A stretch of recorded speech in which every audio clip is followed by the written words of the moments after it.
now listening to the 11:30 podcast. Enjoy the show. Yo, what it do? Everybody, man.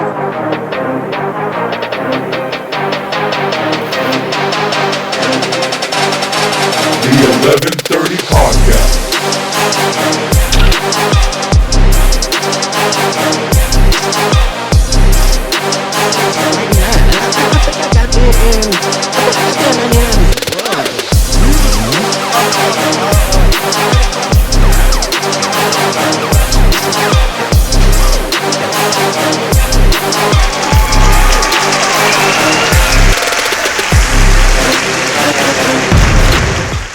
Oh, what it do, everybody, man. What's going on, man? Y'all already know what it is, man. It's your man Dre, aka Dre on Wheels, back at it with another episode, and welcome everybody back to another episode of the 11:30 podcast, man. Yes, back at it, man, with another one. Appreciate everyone definitely tuning in, man. Y'all already know I'm excited. I hope everyone excited. If you're new to the show, if you haven't done so already, I don't know what you're waiting for. Definitely hit the like button down below. Like, follow, share, and most importantly, make sure you subscribe to the 11:30 podcast right here on YouTube, man. Definitely on YouTube. All right. We getting everything going on. I got a cool guest, man, that's lined up in the books today, you guys, man. And you guys gonna want to make sure you are tuning in. That's right, you guys. There, definitely make sure you subscribe. Hit the notification bell as well, so you'll be notified when all the great interviews and stuff like that is coming out. You know. All right, we gonna get into it, man. We ain't gonna waste no more time. Like I said, I got an amazing guest that's gonna be joining here on this week's episode of the podcast show. Award-winning independent filmmaker, director, actor, cinematographer, editor, and also, you guys, the founder of Godson Entertainment LLC, just to name a few. My guy, Anthony Tony James. What's going on with you, my guy? Peace and power to you, Dre. How you feeling, man? Hey, I'm feeling well, man. I'm doing well. I'm doing wonderful. Hey, I'm excited for real. So, how's everything, man? How's life treating you? Can't complain, man. The Most High is amazing. Life is amazing. We actually, if you look at my background, just yesterday, our film that Broken Behaviors 2 by my girl, Carolyn Smiley Randall, was just launched on Amazon Prime Video. And pardon me, I'm typing, I'm doing everything right now, multitasking. But shout out to our girl, Fredericksburg's own Carolyn Smiley Randall. And we want people to watch it, enjoy it, leave their comments. Once again, it's Broken Behaviors 2, Bloodlines Revealed. So, all right. Broken Behaviors too. Hey, look here. I'm excited to definitely see it, man. And we was chatting a little bit before we got on a couple of movies that you shared with me. I definitely has checking out though. But we're gonna get into the man that's behind all the magic and stuff like that. Before we dive into everything, man. I normally just say, man, let everybody tell everyone about yourself. Who is Anthony Tony James. We know he's an award-winning, filmmaker, but let everyone know, who doesn't, is not familiar with you. All right. I'm originally from Norton, New Jersey. I've been in the game as far as filmmaking for right now close to 16 years. I started my first film, Brick City Boys, back in 2010. Ironically, if I would have known what I know now, I'd probably be a multimillionaire. At that present time, back in 2010, I garnered 4+ million views. And at that time, YouTube was fresh, it was brand new. And because I used some music that I didn't get a license for, I was unable to, retrieve or receive all of that money that was accumulated through that film. But nonetheless, I've been in the game since then. Collectively, I've done over close to 14 films. Okay. Cool, man. I dig it, man. Over 14, 15 years, man, in the game. What really got you into, filmmaking, man, all those years ago, 15 years ago, to actually where you at right now, though? Okay. I was actually a singer-songwriter, producer. I worked with some very known and unknown artists throughout from, I say, 1992 all the way through the 2000s. And I realized what was going on, because of the business at that time. They were, excuse the word, raping a lot of artists through Mm, publishing, through licensing, um, copyright infringements and things of that nature. So I realized that there had to be another way that I could tell the stories, not through just music, but also through visual. So my first film, once again, Break City Boys, back in 2009, going into 2010. I basically told a story about me, me loosely about me and family members and friends, that how we grew up in Norton, New Jersey. And because it was the first of its kind at that time, a friend of mine, Samad Davis, shout out to Samad Davis, had a film called Dirty Game. And another brother by the name of Shahid, he had a plethora of films. And I looked up to Shahid greatly. And I was like, well, if he's doing it, he gave me a few, key components to help me, get into the game. But to learn how to master the game, they say you have to put in 10,000 hours to become a professional in anything that you do. So I had to put in my 10,000 hours, and that's how we are, here now. So it was oh because I yeah. had a passion of creativity, me being a writer, me loving to tell stories. I wrote poetry back in those days, so it just evolved into the visual aspect of things. Okay, that was really cool. It was really cool. What was the moment that really gravitated you to, I mean, obviously, like you said, you wanted to tell stories, more visually than, than through music and stuff like that, though. Was it a bigger, actually, message that you wanted to, yeah, bigger message that you wanted to get across, actually? Also, just shining a light on everyday real people, and struggles and stuff like that. Well, it was two people that really influenced me and empowered me. First person was Melvin Van Peebles. I was watching "Sweet Sweet Back Badass Song," and if you familiar with black exploitation, uh, Yeah. journey uh, into becoming a filmmaker was incredible. His son Mario Van People, who I had the opportunity to meet some years back, basically told the story of his father's, rise into black exploitation. I hate to use the word black exploitation, but that's what they called it. And he created a movie called Badass. So when I first saw Sweet Sweet Badass Song, I was like, wow, I was fascinated because he had a multicultural, multifaceted, and he only had a few lines. Now, if you know Melvin Van Peebles, he was a writer, producer, director at the time, and he just did The Watermelon Man. So The Watermelon Man got acclaimed success, but he wanted to tell stories about his people, about the culture, about the struggle of the people, and he was the first of his kind. And that was the same thing with me. I wanted to tell stories that was real, that hit hard, that shadowed our community and all the things that we went through as a people. Not so much going into the enslavement of the history of what we've gone through, but in a more conscious standpoint of where we are today. And the other person was my boy Tyler Perry. He's like a hero to me, and prayerfully I'll meet him one day to tell him that face to face. But with Tyler Perry, in spite of what people how they ostracized him because he was in a dress and things of that nature, he Yeah. revolutionized something that was never done in our community, which he capitalized his whole storylines, the whole Madeira, and he catered to the aunts, the uncles, the grandparents, and the majority of times when you look at us as filmmakers, we cater to a certain demographic, which is younger people, people our age. He concentrated solely on the people that, was his mother's age, it was his aunt's age, grandparents' age, et cetera, et cetera. So I thought that was brilliant of him, and I was a fan of his plays as well. So between Melvin Van Peebles and, of course, Tyler Perry, those are my greatest influences. Okay, I dig it, man. I definitely dig it. Yeah, man. I remember, going to, a couple of Tyler Perry plays, and I definitely remember my mom, man. You couldn't tell my mom nothing when they came to the in town.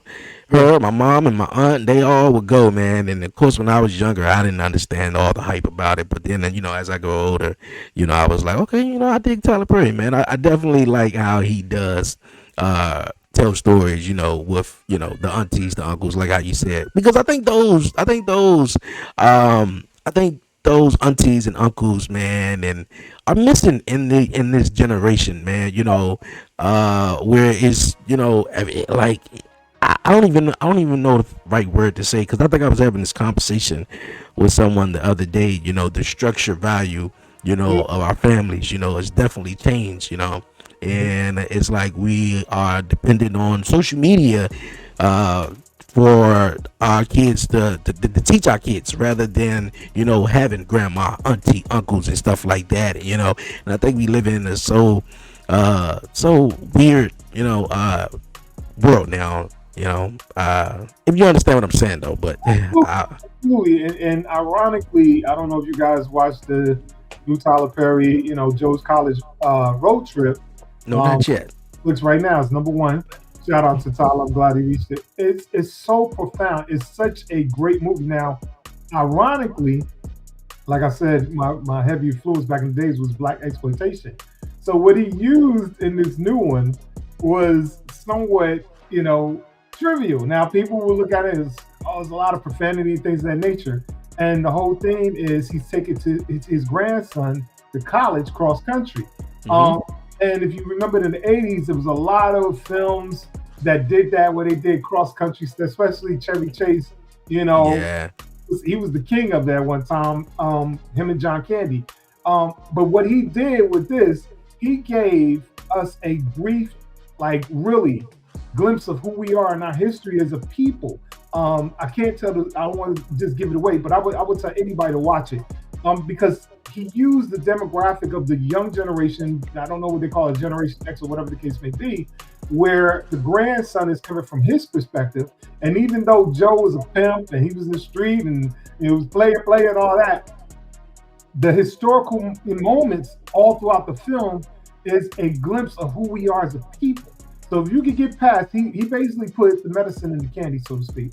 And if you could get past the profanity, there's a lot of humor, but this is some extremely important, like flashbacks of time and space as a people of what we've Yeah. gone through. So I would recommend it to everybody, even if, like I said, get past the profanity, watch it with your kids, especially watch it with this generation, because it's sadly like this generation really does not go back and learn the history of us as a people, the strength, the power, the tenacity that we are. Like ironically, and I don't mean to get long with it, if you look at all of the stuff that we've gone through, the atrocities as a people, but yet to have the heart, the love, the spirit that we have, it's incredible. We people don't understand the creator loves us.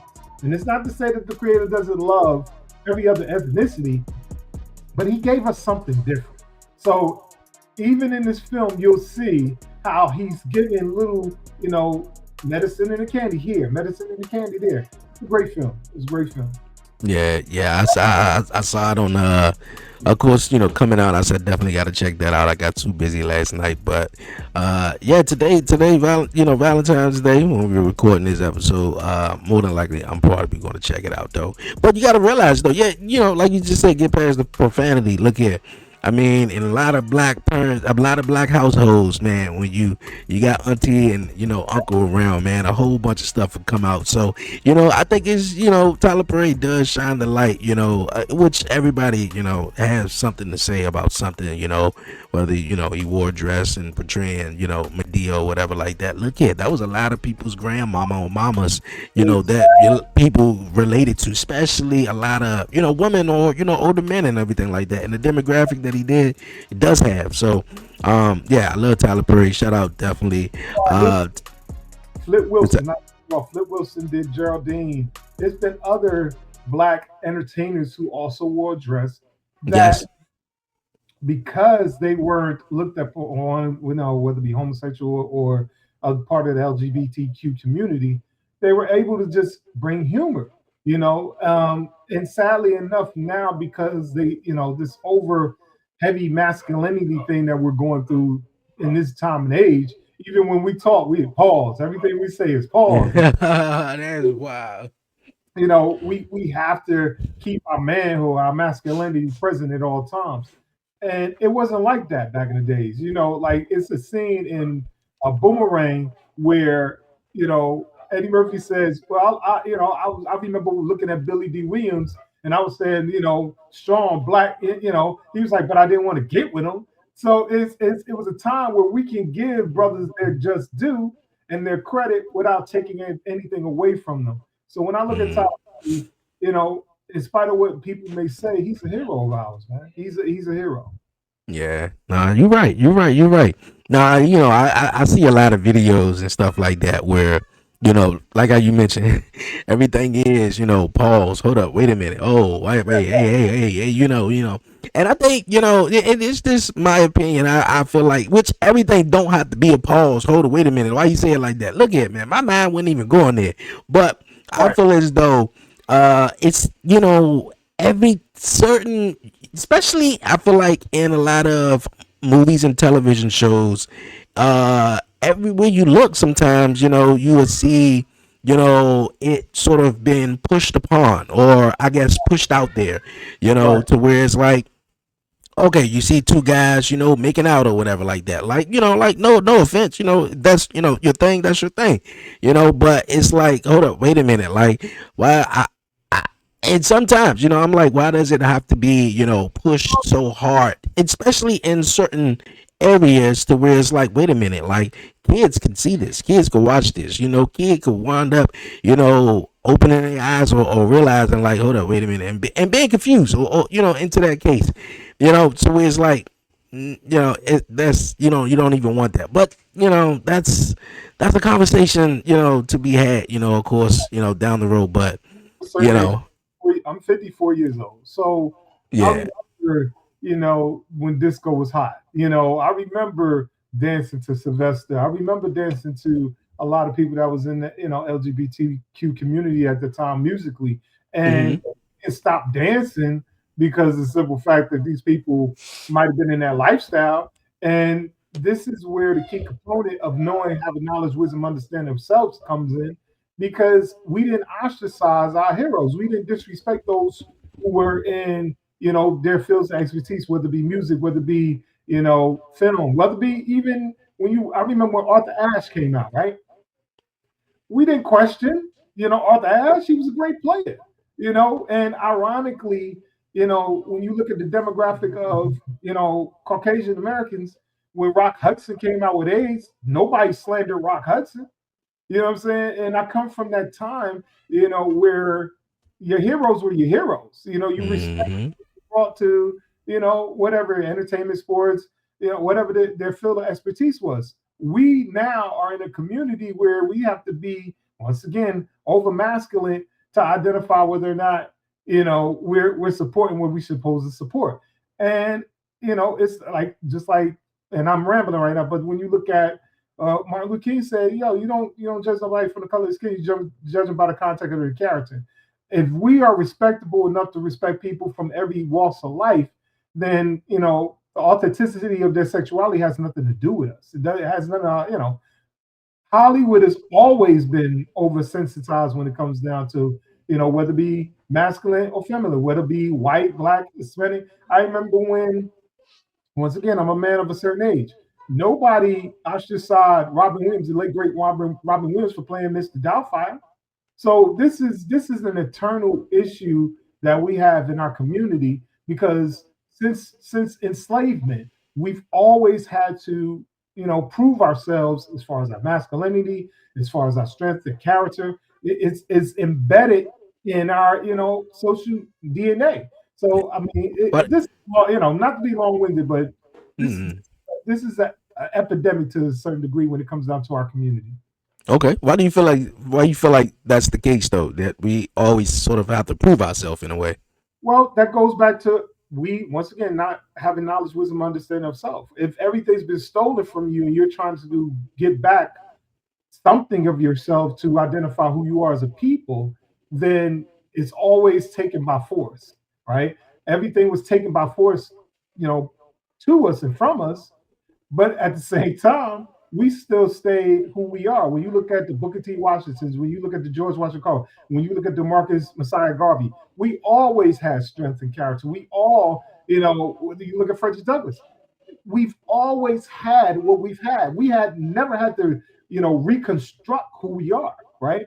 But when you look at American society in its whole, and with all the atrocities that they've done to us, when you look at a 15-year-old kid getting electrocuted for a crime he didn't commit, when you look at Emmett Till situation when this woman lied upon him, saying that he cat whistled at her, we've always had to protect ourselves, right?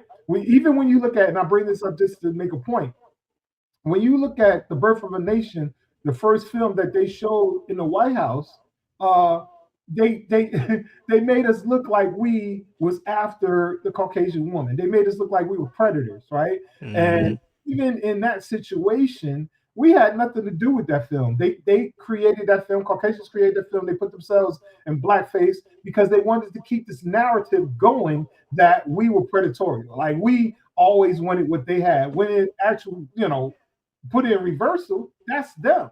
They always wanted what we had. When it comes down to every invention created, there was a black woman or a black man that created it. So at the same time, when you look at this, this masculinity thing that we go through as a people right now, it's only because once again, we don't have knowledge, wisdom, understanding of self.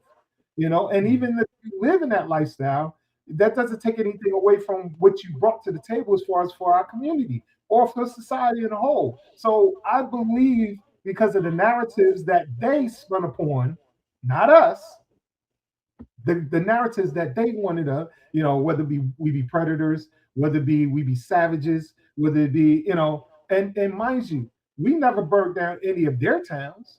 We never killed any of their heroes. So, not to be long, this, I know we supposed to be on films and stuff, but this they've been doing to us since day one. When they were, when we were enslaved, what did they have to do? They pulled out the biggest, darkest, strongest buck, as they call it, on the plantation, and they demasculated him. They buck break them down the whole nine. So this is not us as a people. We're following their lead, right? They, even with the cannibalism, we didn't eat meat. You know what I'm saying? So it's so many things that we can point finger at them that they brought to the table, and now we, because of their narratives and the stories that they produce against us, we're following their suit. Whether we call them European, whether we call them troglodytes, whatever we want to call them, we're following them, and they've been following us since centuries. So we do it to ourselves. Yeah. I look at. I like the answer. Although it was long. Look at. I like the answer. I like to be informed. I like to be informative, man. So I definitely dig it. I think one thing you did say, man, nobody said anything where when what's my man name again who did Mrs. Doubtfire? Robert Williams. Yeah, Robert Williams. Yeah, Robert Williams. Martin. I think he's one of them too. When Martin, of course, did Big Mama. Obviously, Shanae. Before that, we talking before. Big Mama. We talking before Madea. We talking about before my boy Vin Rames did Holiday Heart. When you look at Tom Hanks, when you look at Mrs. Doubtfire, when you look at which Khan played Tootsie, they've been putting on dresses forever, right? And if you know your history, when they did toga parties, we talk about the Greeks. When they did toga parties, they wore dresses. They wore, the Scottish wore kilts, and that was part of their tradition. Nobody talked about them wearing dresses. It's just this overstimulated, oversaturated thing that they did. Once again, the narratives. All of these narratives have been spent upon us, right? When you look at the Black Panther Party for self-defense, these people that we call the CIA, FBI, whatever, they spun letters and notes, right, to change the narratives against us, to think our own people were at war with our own people. So, even when you when you look at J. Edgar Hoover, he was part of that agenda. You know what I mean? When you look at COINTELPRO, they always spun narratives around us to make us be at war with one another. So when you look at what Tyler Perry is doing, when you look at what Martin's doing, they, even Flip Wilson, they weren't the first to do it. They weren't the first to do it. So, like I said, go throughout history. They've been wearing dresses since day one. None of us ostracized them, but we ostracize ourselves. Why? Because, like I said, what's embedded in our DNA because of all the atrocities. Oh, he's wearing a dress. Okay, maybe he's a comedian. Maybe he's an actor. That doesn't make his masculinity denounced. He still has masculinity. He's just playing a character. So right now, if you was to play, say, Mrs. Doubtfire in your house right now, I bet you any amount of money all the kids would sit there and watch it. I have no idea. You're right. You Mrs. Doubtfire, right? So if Robin Williams, the great late Robin Williams, could wear a dress and just be looked upon as a comedian, and then you look at the storyline of Mrs. Doubtfire, they tried to take his family, his kids away. So what did he do? He dressed up as a woman, right? You look at and going back to what what Martin Lawrence did with Big Mama. He went undercover. He went undercover to stop a killer. So you mean to tell me Mrs. Doubtfire narrative is more important than Martin's narrative for Big Mama to stop a killer? It was Terrence Howard at the time. So this is the stuff that we don't pay attention to, that we be a part of those narratives that they spin against us, and we be against ourselves. So we can't blame them. We blame us. Okay, man. I dig it. I definitely dig it. Yeah, Mrs. Doubtfire is definitely one I think just about one of everybody's favorite movies, man. Yeah. So yeah, it's a different time. It's definitely a different time. To where it's like, everything is at at a point where it is over masculinity, to where it's like and Everything over. yeah, and then it's like yes, you have to be a man to be confident in who you are in your sexuality, to not be offensive, but I do want to say to a certain point, I think I'm gonna say this last thing and then we're gonna move on, but I do feel as though at certain areas to where in Hollywood, man, they did do certain things where it was like, you did see a man dress up in a dress or to do this or do that, though. But I think in today's society, I think it's taken a little bit too far. I don't know, maybe I don't know really what it is. I don't really know. But of course, you don't. No, go ahead. There's a more, and once again, what people do in their bedrooms has nothing to do with us. However, when you look at Hollywood wants to be inclusive, and to certain senses, if that means that we allow other, the LGBTQ community to tell their stories as well. Now, and pardon me for what I'm about to say, but it's the reality of things, right? We would rather attack the LGBTQ community, right?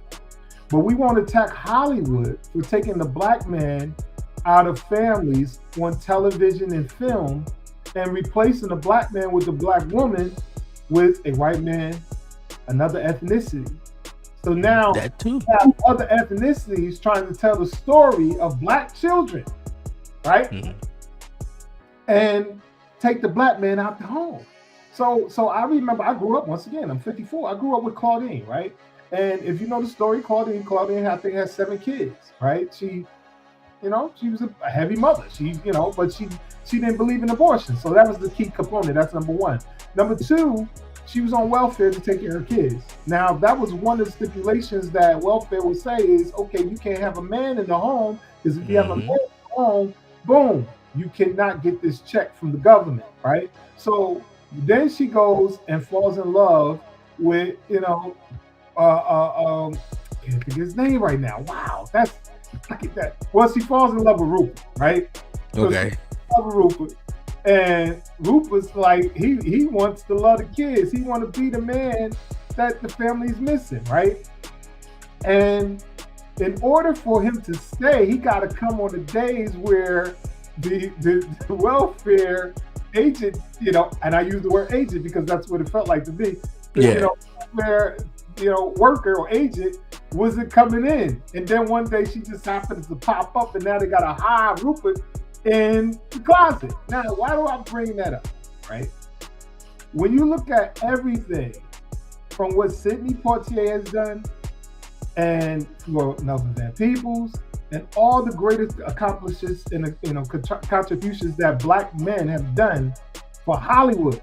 Hollywood during the 70s was caving, right? They weren't making as much money as they did early 60s, because at that time we were looking at all the things, once again, all the atrocities that we were going through during the 50s and during the 60s. So when it came down to coming up with new storylines that affected the community or were reflective of humanity, Hollywood couldn't come up with any like movies, right? Couldn't come up with great stories. And we're talking about the time of civil rights. So everybody was more in tune to watching civil rights as opposed to movies, right? What do we do as Black people? We reinvent the whole, Hollywood genre. You had Sidney Poitier doing what he was doing, Lilies in the Field, the Defiant Ones, et cetera, et cetera. And then we went a step further. All of the people, like the Sidney Poitiers and Bill Cosby's and Melvin Van Peebles, all of these people came together, right? Even Pam Grier, shout out to Pam Grier. Even Pam Grier came up with their own movies, their own storylines, their own. So then you have 20th Century Foxes, the Golden Girls, all of these big Hollywood studios started funding the Black exploitation movies. And they put the word Black exploitation to put us at a low frequency and vibration. And mind you, all of our people were going to the movies because they started seeing people that look like you and me. So we literally saved Hollywood through the narrations and the storylines of what we are as a people.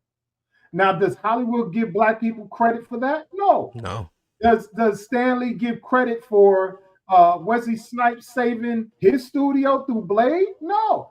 Do they overcompensate on what they lost or what they were doing through regurgitating the same stories, do these comics, and here come Black Panther? Do they really put Black Panther on it? No. Which right now is the highest grossing film that Marvel made thus far. Why? Why am I bringing that up? Once again, any narrative to take us away from what we do to this society in a whole, they always want to demote us. They always want to put us at a low frequency, low vibration, because the simple fact that they know we are the biggest consumers. They know we are the most talented. They know that we are most skillful. They know that our stories not just affect a few people, but the society in a whole. So once again, when you look at Claudine, all of this is our stories. Claudine at that time was the #1 movie of America, not just in our country, but America. They got Diane Carroll. I can't think of my man's name. This is crazy. James Earl Jones. And they revolutionized the story of a woman being on welfare, and all she wanted to do was be loved. That's it. Just wanted to be loved correctly. #1 movie in America. Lilies in the Field, #1 movie in America. Piece of Action, Sweet Sweet Badass Song. We've always came up with better stories, right? So going back to Tyler Perry, right? When you look at Tyler Perry, how much money he's made, like literally, box office, it's incredible. It's absolutely utterly incredible. However, do America and white America give him his credit for tipping the scale? No, they won't. So anyway, going back to, I know how we're going to do it. We're going to take the Black man out of the film, but we're going to keep the Black woman in the film. And we'll have the diversity of the Black woman be the draw. So we'll put them with a Chinese. We'll put them with a Caucasian. They'll put them with every other race or culture instead of that original Black man, that melanated man. Why? because this is the new agenda. So we're looking at one agenda over here with the LGBTQ community, but we should be looking at this agenda that Hollywood is spinning as well. Oh, you're right. You're totally right. Alex, we're not. We only concentrate on what we think is the biggest, Hmm. challenge, biggest issue. When I look at, and I'm wrong with it, I apologize. When I look at Eddie Murphy with one of the greatest films he ever did, Mr. Church, right? If you ever get a chance to watch Mr. Church, brilliant. To me, that's my favorite drama, the dramatic movie he's ever done. You don't know that he's a homosexual. You have no idea. He's not dressed as one. But if you read between the lines, right? He gets intoxicated, gets inebriated, and then you hear the story unfold how his father hated him because of his sexuality, not his Hmm. decency, but his sexuality. So even in that, they showed us a glimpse of what happens in our community where a father will go against his own son. Brilliant, when you watch the film, he's a musician. Mr. Church is that dude, suave, debonair, and the whole nine. But they got really, you got to pay attention to film, and especially when he gets intoxicated or inebriated, that he's talking to his father. And we talk to his father, he's rebelling against his father because in the black community, the black man doesn't go against the father in a way that would stereotypically make us look like we're bad or make us look like, as they call them, savages. Now, ironically, along with it again, I apologize. Hmm. When you look at the stories that's going on in Chicago, right? Do you blame the LGBTQ community for what's going on in Chicago with the young men and women that join gangs? And even though Chicago's not the only place that got gang violence, it's the most prevalent, right? And Right. at the percentage rate of who's doing the most violence, it's us, it's our kids, right? We don't talk about that in the movies, right? We don't bring up Boys in the Hood anymore. We don't bring up Menace to Society anymore. Those and guess who made those movies world phenomenons and critically acclaimed? White folks. Why? Because we gave them a glimpse of what was going on in our society as far as the youth in our society, right? Right. We don't tell those stories anymore. Why not? Because we are afraid that we will be telling too much. They already want to eradicate the black man, right? So now you're talking about the black, young men, quote unquote, what they called savages back in the days. When you look at the Black Panther Party, the Deacons of Defense, they looked at us as savages. Even when you look at, enslaved, kings and queens or queens and gods and goddesses, they looked at us as savages. When we Hmm. talk our elders and ancestors fed their kids, breastfed their children, but they called us savage, right? Hmm. I said, we pay attention, our community pay attention to the wrong things, and we sensationalize those things, especially in Hollywood, as opposed to paying attention to what's really going on. I took the long way because that's what I do. I apologize. Hey, no, But no, I look at it. Hey, look at it's all good. I look at. I'm learning something. I'm that's another thing. I think why I probably took a break too. I probably wasn't learning anything doing these interviews. And I love sitting here. Just learning stuff from my guests. Obviously you been in the filmmaking and you obviously aware knowledge of these things. So and I totally agree. Which I feel like it's I feel like it's also different because look, I'm a '90s baby. Obviously, you said you're in the '50s and everything like that. So, me getting older, probably what mid 2000s or anything like that. Like 2010s, and me really like trying to sit down and watch movies. That's where it was like, hold up, wait a minute. Yeah, you still had that narrative where it was like, okay, you get the black woman, then you get them with a Caucasian man, or you get certain scenarios. So it's just like Hollywood is just they got this weird agenda, like how you said, that they want to try to portray our stories, but completely, I feel like fault completely does it wrong though. But yeah, that is one thing I think that we also, have go through and experience, Whereas like the black struggles, how like you said, save Hollywood, which our stories are, real. Like white stories. I mean, they just, I mean, Caucasian or whatever you want to say. Their stories. I mean, times you going, but our stories, that's why I feel like they always want to, take our stuff away or, try to remove it or hide it or anything like that towards that effect, though. It's been going on for centuries. Like I said, if you look at our stories, right, as opposed to their stories, right? When you look at Al Joseph, right, and if you do your study on Al Joseph, right, when you look at these individuals who were blackface, who tap dance, who dance, they were following what we were doing. When you look at the 20s and you look at the Harlem Renaissance, right? When you look at Stormy Weather with Lena Horne, when you look at all of these Porgy and Bess, when you look at all of what we've accomplished as a people, right? And what we, like I said, the stories and the narratives, the dance, the artistic, productions that we brought to the table, right? Sadly enough, those things don't ever, get sensationalized and be on the pedestal that they deserve to be, right? But yet they'll go to Al Joseph, they'll go to Minstrel Souls, they'll go to, and mind you, all of these people are emulating us, right? Once again, the first film that they did and put in the White House was The Birth of a Nation, when they tried to make us look like savages, like we wanted the Anglo-Saxon woman, and we would do anything to rape, you know, and whatever, sodomize or other thing, because that's basically what they were trying to say in the film, which it had no audio, it was all narration and music, right? It was all closed caption. So this is what they did, and what they did was revolutionize the Ku Klux Klan. And if you look at the time when that film came out, it was hangings, it was lynching all around America. Do they tell that story? Right? No. But when you talk about Stormy Weather, when you talk about Lilies in the Field, when you talk about what Sidney Poitier has done, Paul Robeson has done, it's so many people in our demographic, in our community, that has like literally put the foundation down on great storytelling, right? And even there's a story that says Charlie Chaplin, in the background, Charlie Chaplin's bloodline was a black woman. Yeah.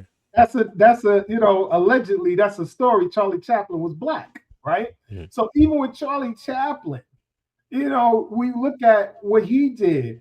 He was one of the greatest comedians of all time through visual effects, right? And we talk about somebody who practiced over and over and over again on doing, stunts in the film, right? So a whole house, a building would fall, and he'd be in the middle of the dang doorway. So the door, so the building one. This is art, like at its finest, bro. This is art. Even when you look at our music, they said, allegedly, uh, Bach and Beethoven were black. So when it Yeah. comes down to us as a people, they always want to take away something from us because we were Yeah. first, right? Yeah. Yeah, when you look at Flip Wilson, when you look at all these people, when you look at Martin Lawrence, when you look at Tyler Perry, okay, they weren't the quote unquote first to do it, but they did it better. Yeah, you're And right. our community, anytime we see somebody do it better, we have to find something wrong with them. Mm. We have to find, oh, they may be gay. Oh, he, maybe bisexual. We have to find something wrong. And don't get me wrong. When we look at society in a whole right now, there are some things that, okay, the lifestyles of R. Kelly, still, my birthday brother, I respect him. The lifestyle of Puffy. I don't agree anything what Puffy did. I don't understand it, but that's power. So depending, and I say it all the time, when you give a person money, an enormous amount of money, you'll see exactly what that person was within that person. So, Mm. all that I just said, we still have to recognize we as a people have overcome such atrocities, and we still are successful in everything that we do. Even for us to sit here and do this podcast, right? And for me to talk about what we're talking about. This still affects our communities. This still brings our community together because at one time, you got to look at it. It wasn't nothing but 400 years ago. when they went 400 plus when they wouldn't allow us to read. They would not. They were hanging lynches for reading. So now Mm, we look at anything that they can derail us to get us away from knowledge, wisdom, understanding, and self again.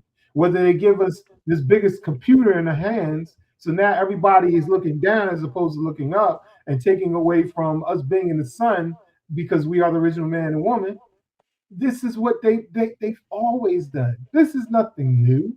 mm, They mm, away from who we are as a people for them to spin the narratives. And this way, they can rape, pillage. They could do everything that they did. They, even when you look at slavery, once again, and the enslavement of our people, right? That white man had to sleep with that black woman. Here it is, 2025.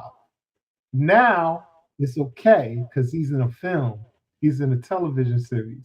He got it. He could do it, and nobody even questions why. Why? And then once again, we got inclusion. We got all these new words that we're using, but we're not looking at the real thing. If we can get that black man out of the community, we get him off of television, we get him off of movies, we can take back what was ours. So when you mm, talk about agendas, that's the real agenda. mm. Okay, man. I definitely dig it. I definitely dig it. Now, they've been the agenda for a while, not in just Hollywood, though, just in our black communities as a whole, for a long time, man, in these real stories, being portrayed on, big motion pictures, big screens and everything like how you said, man, that's how it is now. And, was, growing up, when you had a mom or a woman who was single, and she, you know, obviously was getting food stamps or welfare or child support or whatever the case may be, Right. the black man couldn't have been in the household, dropping, drugs in the black community, crack, cocaine, crack, just to take the black man out of the household with mass incarceration, and multiple stuff like that, even like how you just was just saying, um, you know, taking, portraying and taking, the men out of the certain roles and portraying certain, aspects, man. It's man, it's definitely a conversation, man. I definitely dig it though. We gonna move along, man, because it's so much to actually dive into for real, for real.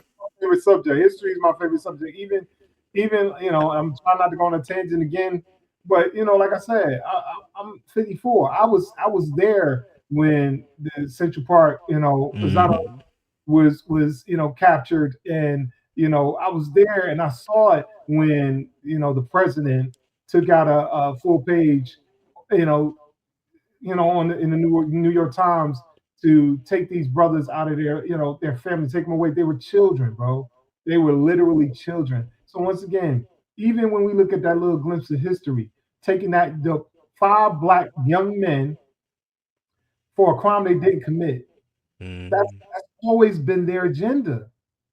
That's always how is it that even and thank goodness that we're able to see those kind of stories on Netflix now, but we talking about over 30 years. You know what I'm saying? yes. These stories that don't want to show about our communities. But when you look at Ronald Reagan, how many stories that you see of Ronald Reagan allowing Man, bringing drugs in our community, and then having your man. wife just say no so you can clean up your mess behind her.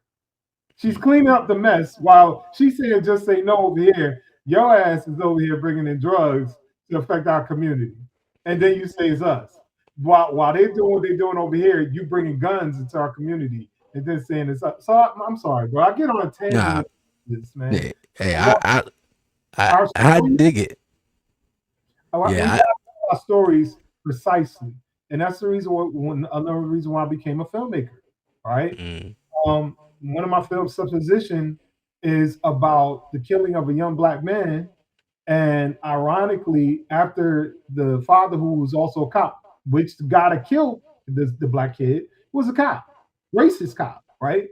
So, in order to feel like he was getting justice back, the kid's father, he hijacked the cop's son, and he kept him in a basement for a little while until justice was being served. And he let mm, go. He let the white man, the little young white brother go. But at the same time, when I did that movie, people weren't, they weren't prevalent. They didn't want to watch it. It was too much. When me and my brother Riza Islam did the documentary about vaccinations and how it affects our community, whether it be the autism or otherwise, right? I put it in all the film festivals that I could in America, right? Right. Oh, we don't want it here. We don't want it here. We don't want it here. I was nominated and won for best documentary in Canada, right? And it just so happens that was 2019, 2018 going to 2019. What happens in 2020? They got the pandemic. So, like I said, this has always been a trope of mine when I'm able to tell stories that affect us, where it's too much, or what I mean. Even with my newest one, sincerity. Sincerity is about Sonata and sincere. Two beautiful black people. Sonata's a Fortune 500 businesswoman. Mm, Went to jail for a crime he didn't commit. And the whole key thing is both of them are believers. Sincere is a Muslim brother. Sonata is a Christian. Now, in this society, they would say, how can two walk together unless they agree, right? right. And a Muslim brother can't be with a Christian woman, right? Because that's unequally yoked. These are the narratives that, whether it be the Quran, whether it be Torah or the Bible, spin. But if God is love, how is it not they together? Because the number one principle is God being love. So even when I, put that in the film festivals just recently, no, we can't have this film. So this is Mm, what I've been going through with all of my films. And mind you, it's not about the quality, it's not about the writing. It's about the stories that society does not want to talk about. And you can yeah. see Sincerity on Tubi, you can see Sincerity on YouTube, and it's doing quite well. Right now, we're about to hit 300,000 in a matter of 4 months, right? I think it's at 275,000 right now. Hey, that's So, awesome. to God be the glory. But at the same time, why do I bring that up? I bring that up because the simple fact that, first of all, my company is called Godson Entertainment, right? So I have to write films that not only affect our community, but they have to have principle. They have to have change. They have to have some form of redemption. And that's all I've been doing, for since 2010, is writing stories that reflect our community, where the average person don't want to talk about that kind of story, right? The Mm, average, they rather have crime. They rather show us in a demoting light, and that's not what I'm about. I'm all about, even with hey. people I work with. Shout out to Kendra R. Williams, Carolyn Smiley, Randall, even with Nicole Milner Carter. All of these beautiful, incredible women write stories that affect our community. And for me to be able to be, blessed, and fortunate to work with them, it's only because what I've been doing in the alignment of the body of work that I've been working with, working on and producing. So they saw what Mm, I've been doing. They saw, how my films affect people, affect change, and they partner with me for me to be able to do their films as well. So even my hey, film 10 minutes ago, right? Uh, mhm, you got a young brother want to commit suicide, right? And in doing so, it just so happens that a pastor, I went to the whole story. Pastor saves him and brings him to a point of redemption and repentance, because the simple fact that they'll tell you suicide. Oh, you go to hell if you commit suicide. All of these narratives, but the first thing they spin that, but they won't save the young black brother when he's under turmoil, when he's going through something where he's strong enough, he'll get through it, or just pray for him, just pray to God will bring you through it. Where you're going through mental, emotional, and psychological trauma, and you need more than prayer. So mm. that's the kind of stuff I write, man. Hey man, I dig all of it for real, for real. I definitely dig it. So many aspects, that you were talking about, man. One thing I do want to say though, real fast, but I do want to talk. I do want to talk to you about your movies though. You said Sincerity, that's out now on Tubi and Amazon. Prime. Amazon Prime Video is, yeah. That's Yes. Yeah, it's a great movie. It's a great film. Okay, and you also have a new movie actually coming out that you, I believe, direct, right? In April. Yeah, That's called Secret Truth. yeah, Secret Truth. Like I said, I'm fortunate enough to be able to work with this brilliant woman. Uh, she was a playwright, screenplay writer, and she was on theater for a little while, and she just decided to pivot into doing films. And now, I'm in the editing process. I'm in post process, and her. Let me see. She will be doing her premiere on Sunday, April 12th, 2026, at the at the Lewis Gittner Botanical Gardens, 1800 Lakeside Avenue, Richmond, Virginia. And I promise you, you guys won't be disappointed, especially women, because the film targets a relationship. What I call it a toxic relationship, because you have this beautiful woman and you have the indecisiveness of a black man, where you'll see throughout the film, because of his indecisiveness, that he puts this woman through so much trauma. And these kind of stories, some people would say it's typical, but they affect our community because you have millions of women who are going through and they're faced with this trauma. Now, here's the other thing that people don't talk about. We as black men are also faced with trauma as well. And because they look at us as being indecisive, but when we get into marriage, for example, when we get into marriage, a woman doesn't take, we don't take their name, they take our last name.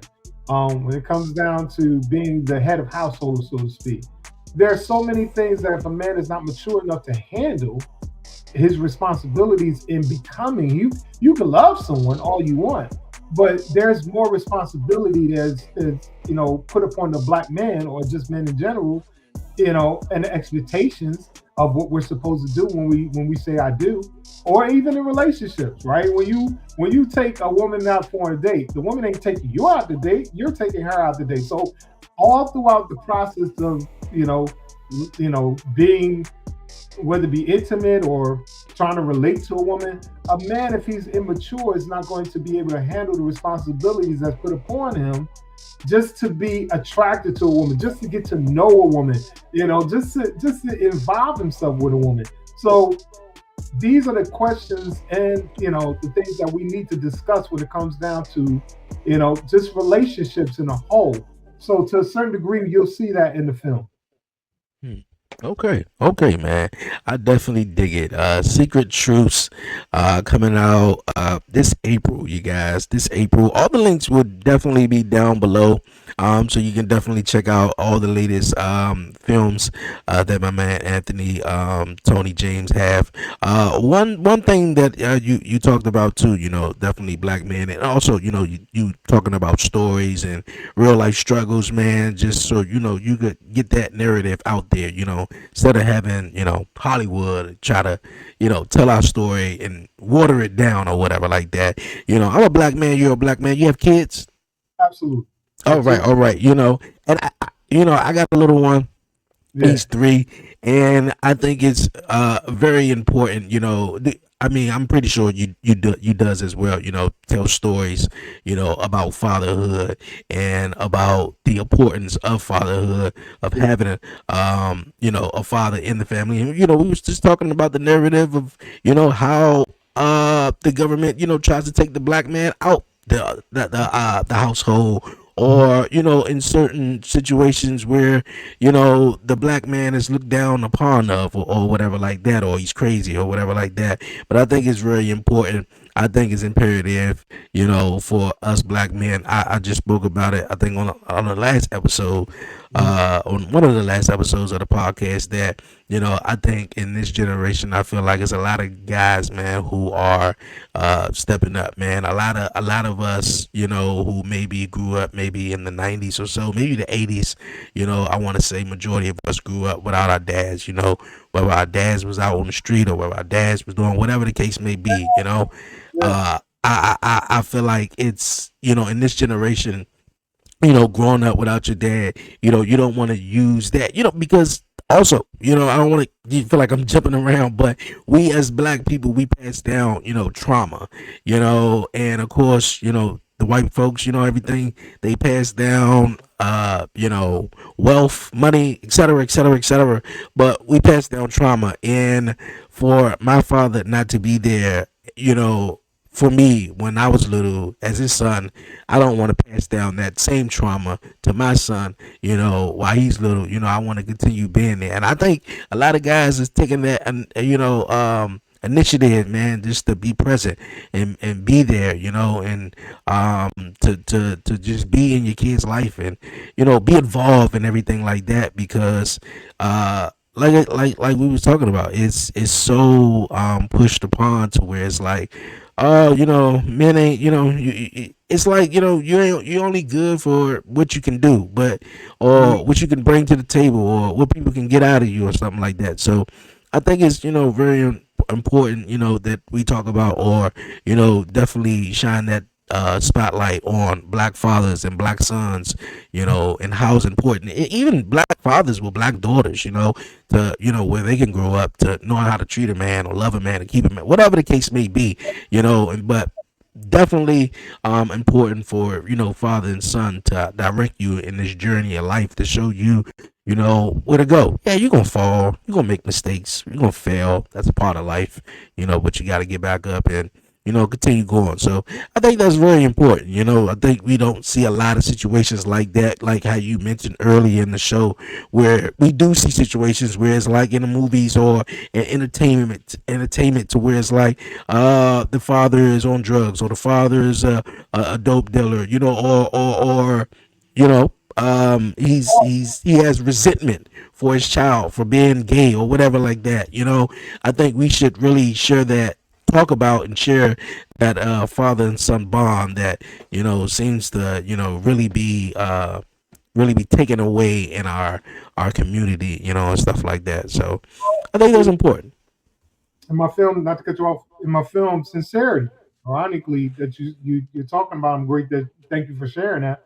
Um, you see Sincere and you see the father, and they're both in two young men's lives, beautiful young black brothers' lives, right? So you have, we don't want to call Sincere stepdad, you know, but the original father's in Sonata's, original husband, he's in their life, and Sincere in their life. And there are scenes where you see Sincere helping them with homework. You see Sincere watching television shows, and they're watching a horror film. They jump up all together. The reason why these narratives are so important, right? Because once again, the narratives that they spend in Hollywood, unless it's Forever. Forever was a great show. Yes, it was. Yes, it was. Yes, it was. But they're far and few. You think what I'm saying? So when it comes down to making sure that we put those proper storylines in our films, it should be a must. It should be advantageous to make sure that they do not continue to look at us as niggas. They do, crackheads, hustlers. And although Snowfall is my favorite show of all time, I still, try to deviate from those kind of storylines, because does it really empower the youth when they see it, or do perpetuate the cycle that we see in our communities every day? Now, once again, the reason why, and to a certain degree, Sincerity is a faith-based film, because, like I said, you got a Muslim brother, you got a Christian sister. There's a certain respect level that Sincere has. So because he has that respect level, knowledge, wisdom, understanding of self, he's able to show the kids, and like, this is my character. This is how I live. This is how I move. This is how I have my being. And they're attracted to it. So even in a case where there's a scene where the son says "Assalamu alaikum," he said, "Is that the way you're supposed to say it?" It's like, yeah, that's how you say it. If you're coming, he who wants friends first show himself friendly. If you're coming at a positive light, right? Children want that.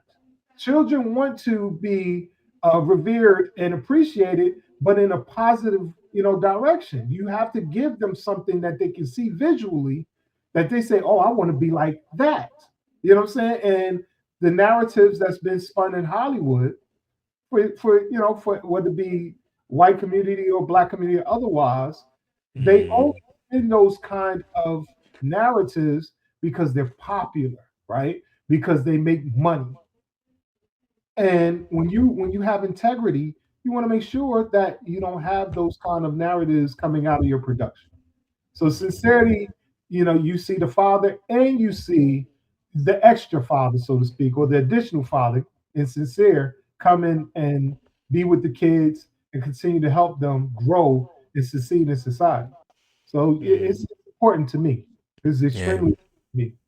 I dig it, man. That's definitely important, man. I try to, excuse me, continue teaching my, little man and stuff like that, man, and how, just me being a dad to my, son, and like, I hear a lot of situations sometimes where it's like, well, I'm only which happens a lot. I'm only a product of my environment, basically. I'm only doing what I basically saw. And sometimes you have to be that change. You have to be that change in your environment or your space or whatever like that, to not continue that generational curse. Just because my dad went there, and I'd be like, well, you know what? Well, I could just get up and leave too. Nah, I mean, you can't do that. Like, you have to be that person, and you have to be that one to change stuff, or Right. tell these stories, or whatever the case may be. So I definitely dig it, man. I definitely do. What inspires you, man? What keeps you motivated? Well, my faith, for one, my belief, and I'm not the typical. I'm not Christian. I'm not Muslim. I don't, subscribe to any denomination, but I do believe in source. I believe in the divine, intelligence, the Most High. I believe that even when you look at religious books, I'm a more of a spiritual individual.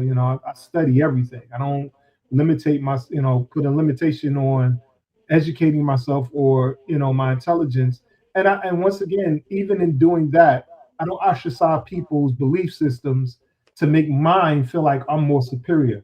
Because when you look at religion, that's what religion does. When you look at the Bible, the Torah, the Quran, and other religious systems, it's always a superiority complex that's going on. My God is bigger than your God. No, my God is all this. So I'm able to use what we call anointing or discernment, this to get what the spiritual side of all of these books are saying to us. Even when it comes down to Jesus, a lot of people, Yeshua, there were 16 other Christs before. And Christ just means anointed one. It's not a person. It means this person was chosen for that particular time as now. Now, excuse me, instead of 16, 13 before Jesus or Yeshua was even on the scene. So because once again we don't study and we think, okay, my God is bigger than your God. My God, Jehovah is bigger than that God over there. You don't allow yourself to give yourself precedent to learn enough of other people's societies and walks of life and what they believe in. So my faith in knowing that in all I get understanding. My faith in knowing that it just if you believe, all things are possible, right? Mm-hmm. Believing, whether it be through your gifts, your talents, your abilities, whether it be your communication, whether it be, respected people not for the color of their skin, but the content of their character, you can find the creator in you, right? And when you find the creator of you, that creator of you will not put yourself in a situation where you ostracize everyone else. So my faith and my belief in the creator of the universe that I believe in, but also I'm a father. My oldest is 31. My youngest is 21. I'm giving them something that I didn't see, right? Where a father was in the home and raising, and even with my 31-year-old calls me every now and then, and we just build. You know what I mean? Whether it be religion, whether it be society, we just build, and I don't stipulate anything that he has to do to learn. Even sometimes he teaches me some things that I'm like, you know what, I didn't see it from that perspective. So my kids inspire me. My wife, who I've been with for 26 years, and it'll be 24 years that we've been married in Congratulations. in August. she inspires me because I'm from the hood. You know what I mean? I've Yeah. done some things I'm not proud of. Yeah. Um, and she was able to come from a suburban area, beautiful black woman, and be able to have a balance where she's able to speak into my life to be able to show me things that in my past I rejected. So my wife inspires me. My father, right? My father was a pimp and a hustler. I'm born on his birthday. All right. I didn't meet my father until I was 41 years old, but yet on every birthday, we call each other. Hey, son. Well, I called him. He didn't call me, but I digress. My father, in his absence of life right now, because he died, during COVID, he inspires me. He's the reason why I moved. One of the reasons why I moved to Virginia, after his passing. So there are different things that inspire me. People inspire me, all walks of life.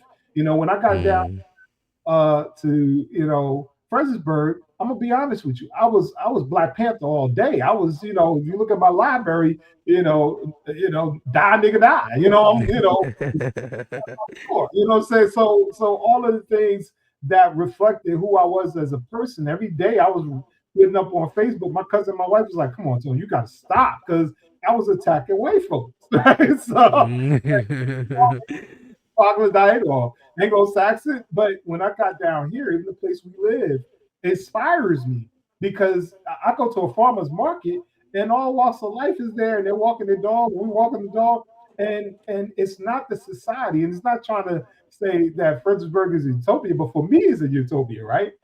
And to be around humanity, right? All ethnicities, all walks of life, and we have peace in spite of what's going on in DC, in spite of what's going on in politics. This place inspires me, right? And that empowered me to so far. Like I said, it'll be 10 films that I did just here in the course of 5 years in December. Mm. So Amen. when I look at that, bro, you have to look at life and life breathing, your heartbeat, the way you worship, the way you pray. It's so many things that inspires you daily. And if you allow yourself to want to be desire, because I don't like to say the word want and need, because that means that you don't have it or Mm. it's not in your reach. All the things that we desire is approachable and reachable. So everything inspires me, man. Thanks for asking I that dig. question. I'm long with it. I apologize. I dig it, man. I definitely dig it. I appreciate you. Anytime. Definitely anytime though. All right, you guys, man, we gonna move along here on the podcast show before we wrap it up and head on out of here, you guys. It's time for the 11:30 podcast hot seat, you guys.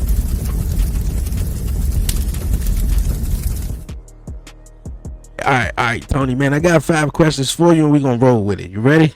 Try to go as fast as possible. Go ahead. All right. Okay. All right. If you could collaborate with any producer, filmmaker, or actor, who would it be? Will Smith and Mm, Tyler. Will Smith and Tyler Perry. Okay. Okay. Some good answers, man. Will Smith makes some definitely good movies, man. Definitely good movies. Despite what everybody feel about him, though, man, he definitely makes some good movies. Make mistake. Yeah, I dig it. Okay, all right. If you can have a biography, or if you can have a movie biography about you, and an actor play you, who would it be? That's a good question. Thanks for asking that. I would say Derek Luke. There's 3 people. Derek Luke, because Derek Luke's from Jersey. Shout out to Derek Luke. Um, that's a good question, bro. You got me. You staggered me a little bit, bro. Derek Luke would be definitely one. Well, I would say Will Smith too. Because I got a hell of a story, man. I have an incredible story. The last one. Who do I see bring depth these days? Derek Luke, Will Smith. Let's leave it with these two. Let's leave it with Derek Okay. Luke and Will Okay. Smith. Okay. Cool. Nice answer. Okay. Well, question 3: what advice would you have for future filmmakers? The advice, I actually wrote a book. the number one advice that I would tell filmmakers: do not use credit cards or take out a bank loan to fund your project. Learn from me. Do not take out credit cards and take out bank loans to fund your career. And don't get me wrong, I'm just getting my footing now. But if I would have known what I know now, even with the EIN, I got an EIN, I got an LLC, and all of that. If I wouldn't have known what I know now, I wouldn't have done that. I would have.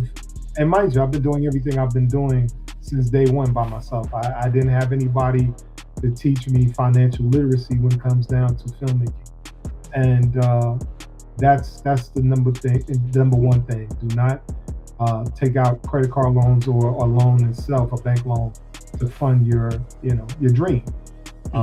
Dreams need detail, and you have to find people who are willing to invest in what you're doing.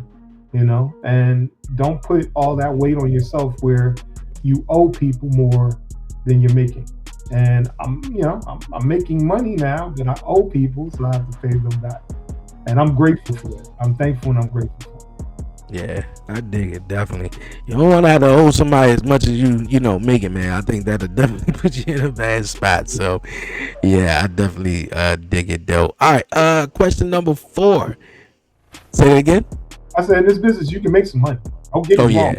You can make a great living. It's sustainable, but it's no more than you're making. That's the challenge. I dig it. Okay, question number 4. All right, if you could travel anywhere in the world right now, where would you go? Barbados. Where? Barbados is the place where that's a goal right now. And the reason why I say that because Tyler Perry got a place in the Bahamas that he literally writes at. He takes breaks with his family, and all the shows that you see him in the movies, he goes to that spot in the Bahamas. And that's what I desire to do and will do one day in Barbados. Have a spot where I can, live and have my pen and write for days. Okay, I'm cool with that. I definitely dig it. Okay, last question. Last question. Let's see what we got here. Dang,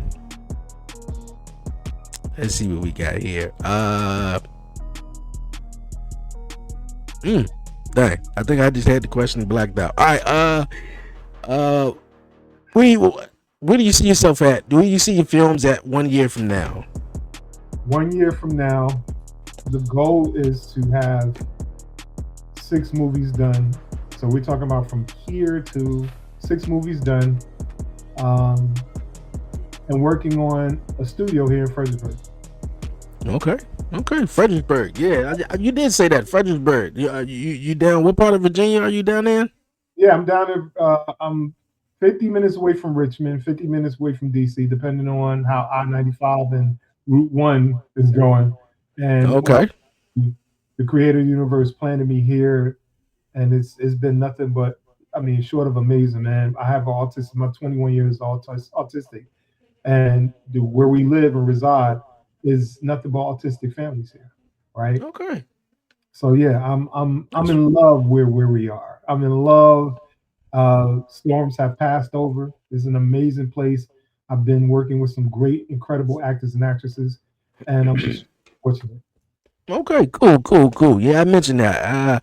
Because I heard you say, and I think I saw it on maybe your profile or something. You were from Virginia. I'm born and raised here in Washington D.C. So, yeah, we gotta. Yeah. So, in Georgetown. Yeah, my mom is from Richmond, Virginia. Okay. Yeah, got a lot of people. In Arlington. I was literally born in Arlington, didn't come back down until, like I said, 2020. Okay, Cool, man. Hey, look here.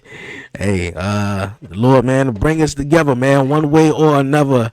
I definitely dig it. Look here, Anthony, Tony, James, man, I appreciate you for definitely coming through here on the 11:30 podcast show. Secret Truths, everybody, comes out this April. You can definitely check out all of Anthony, Tony, James' latest movies, latest content, streaming on Tubi, Amazon Prime. The links will be down below. Before you go, man, any questions, anything you would like to say? Yeah, I just want to shout out everybody. Like I said, Nicole Milner, Carter's Be Done, Secret Truths in April. Right now, Broken Behaviors 2, Carolyn Smiley Randall is right now on Amazon Prime. Just came out yesterday.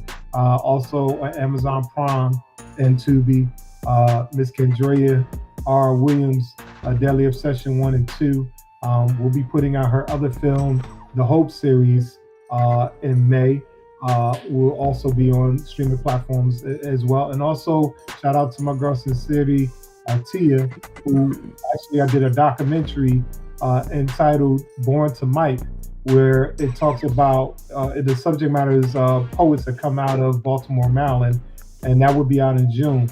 So I'm working, man. I'm like literally, I'm thankful and grateful for all these beautiful Black women, Nubian goddesses, allowing me to work and collaborate with them. Last but not least, I'm looking for partners, man. I'm looking for, investors. I'm looking for brothers and sisters who have the same mindset that want to achieve, amazing goals in the future. So yeah, working with some brothers and sisters and becoming investors and partners to help Godson Entertainment go to the next level. Okay, man, I dig it. Look here, I dig it, man.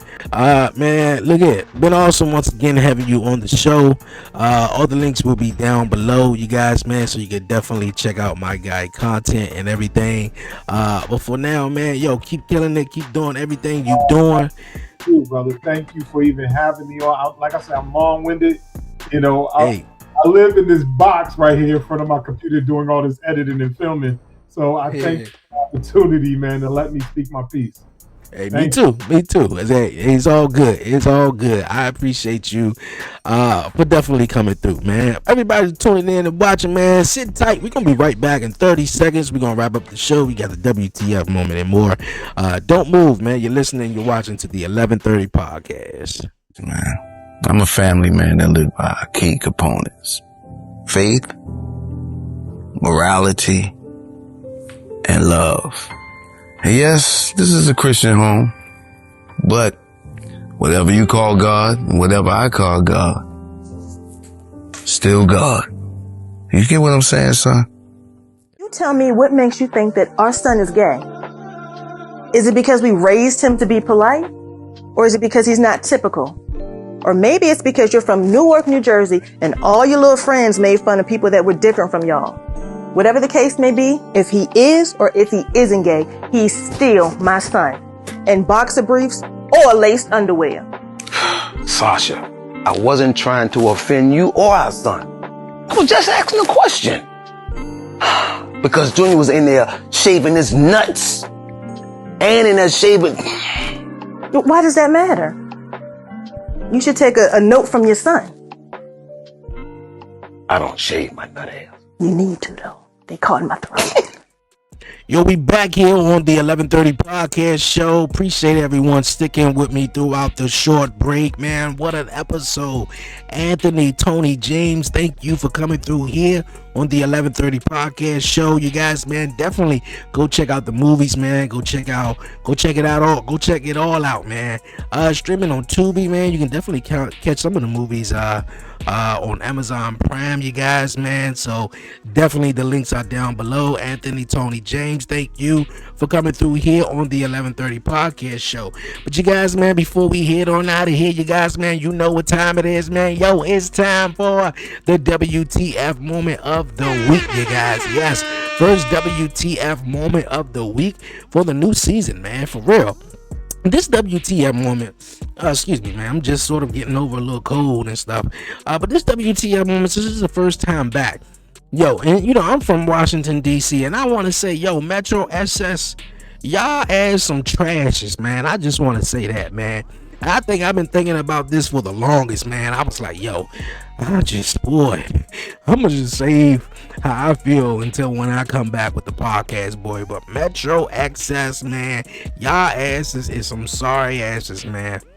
I tell you, my son, I told you guys last week how, mainly a lot of reasons, or main one of the big reasons why, I took a break. Obviously, my son started school and, try to fit everything in that schedule and, stuff like that. And, yeah, man, the moment he started school and the first week, and and this was sort of been our first week catching Metro X, as I want to say, on a daily basis. And we was catching it, and throughout the first couple of days or whatever, and it's like, they started having these newer vehicles that sort of look like a mini bus or mini it looked like a bus, like a little bit. The only thing about the bus is that it had a step in it, and that obviously we in wheelchairs, and obviously we can't get up the step that's in the actual van, in the Metro Access van. And we travel with our child, trying to take him to school back and forth and everything. And some incidents we run into daggone other Metro Access drivers who refuse to help us, bruh. And I'm not trying to sound like one of them entitled, like, oh my god, I'm in a wheelchair so you have to help me. No, man, I'm just like, come on, bruh, don't it look like common courtesy if you do see a person in a wheelchair and you do see that, damn, obviously it's my job, and I'm driving the Metro Access van, and they, the passengers, and they traveling with a child with a car seat, because that's what they told us, that we have to travel with a car seat. Because at first we had them in one of them little, them harnesses that you attach to them and you wrap your baby up in them. I sort of had one, and he was comfortable, and then they was like, nah, you can't do that. Because at first one of the Metro Access driver was like, I don't feel comfortable taking you with that. So then that started into a whole commotion where we had to stop taking it for a while, get a car seat. Then we got a car seat.